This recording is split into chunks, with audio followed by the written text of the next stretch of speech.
Welcome to the EHS Radio Show on Siemens FM. I'm your host, David Walker. Thank you. Thank you very much for joining us today. What would it be like to be the EHS Vice President of Occupational Safety for Siemens around the entire globe? Think about it.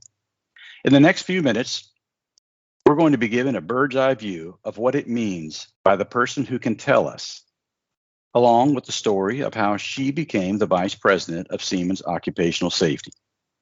We're going to hear from her directly and let her tell us her vision for Siemens globally. Ladies and gentlemen, put your hands together and welcome to the show, the newly appointed Head of Siemens Occupational Safety, Andresa Hernandes. Andresa, welcome to the show.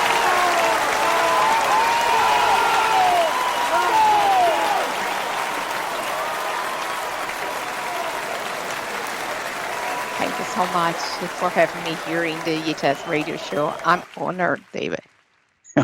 We're honored to have you. Andresa, let's just get right into this. For the benefit of our listening audience around the entire world, would you tell us your story of how you prepared yourself educationally and professionally to be able to take and execute this role that you are now in? Oh, sure. So I will do this long story short, but I'm a EHS professional. Yeah, since the beginning, I love this profession. I'm a chemical engineer, and during the university, I had my first contact with the EHS. During my undergraduate research phase, I had contact with chemical labeling and safety inductions while I was in the university. Then I started my professional life as an environmental trainee. That was my first contact, first chemical safety induction. Then I moved to environmental part.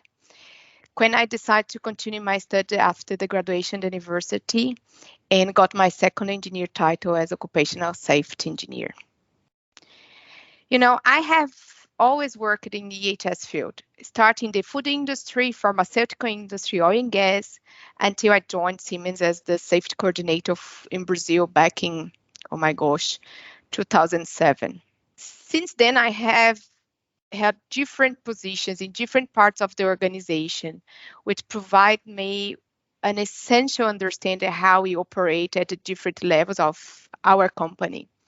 And I think this colorful organization that we have and understand the overall needs and responsibilities prepare myself for this important challenge. Fantastic. And I think that everyone that had in the past the opportunity to work with you understands what drives you, but we're going to get to that in a second. As with all of our episodes, we want you to tell us what inspired you, what drives you today. Does it affect you personally and at work? Help us to understand what really made you convicted to being an EHS professional. In other words, do you have an aha moment or series of moments that shaped your career forever that you would share with us? It's quite an interesting question because a couple of months back, I was invited to an event in Portugal. And during the preparation of my presentation for that event, I asked my connections in LinkedIn if anybody knew someone who left the high school determined to become an occupational health and safety professional. And not surprisingly, 78% said not. So same here. In the high school, I want to be an oral and maxillofacial surgeon. So completely different of being a EHS professional or being an engineer.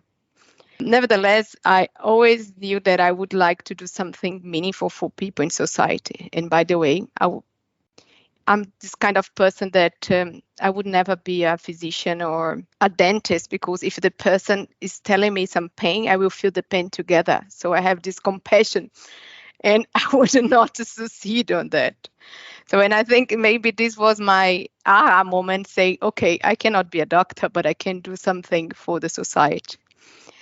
And to be honest, I think I have had several aha moments in my career. if I have to select one, I would say that was the moment that I changed my university credits to allow me to work as the environmental trainee. To manage the working hours and the university demands, I prolonged my graduation by a year. My mom and some of my teachers, they were, let's use a polite word, disappointed. So imagine for them look like a whole additional year until the graduation. My mom was really mad at me, like, I can't believe that you are doing this. But for me, it gave me the basis to ensure that EHS was my path, was my passion, and was my way of doing something meaningful for the society, for the people around the globe. Yeah, and you have worked your skills into where you can really do that now. So though you and I have never had the opportunity to sit down across the table from each other face to face, I feel I know you because I've been fortunate enough to work with you on a few teams and some projects. And I say this because I want our listening audience to know that I figured out very quickly you are an extremely intelligent person and you're passionate about your profession. With that said, can you put into words that passion? Take a few minutes and tell us how you want that passion to be spread through your global vision for Siemens safety. How do you plan on doing that? And how do you plan on leveraging our strengths around the world? I like to really be pragmatic in terms of my focus is always to reduce complexity. You know, mate, it's such a pity that we never met face to face, but this day will come, David. I'm pretty sure. And you know, mate, that I always try bring to the table things that are simple and enhance tools, process that will enable our safety reduction, but that will also simplify the way that our colleagues in projects, EHS MIPS or the safety technicians in the site, that they can really get things done in a meaningful ways without the bureaucracy that sometimes we need and we see out there when it comes to legal requirements. EHS is always this fine line in between being compliant and being over bureaucratic in some topics. So for me, our focus in the SF team is to really reduce this complex, supporting and amplifying the voice and needs of the people working at the line of fire, the frontline work, all our colleagues that are on our manufacturing sites in our projects. So how can we amplify their voice and needs to get things done and make our company successful? This is how I see our strengths in how I see the way that we can do things better and in the pace that the organization needs. And I have no doubt that you will be extremely successful at it, as you have been in everything else you've touched within Siemens that I know of. Wow. What a great start to our 2022 EHS radio show.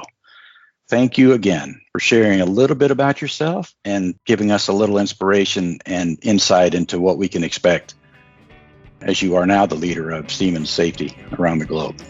Thank you. Thank you very much. And Andresa, it's a wonderful thing to have you on this show. Thank you.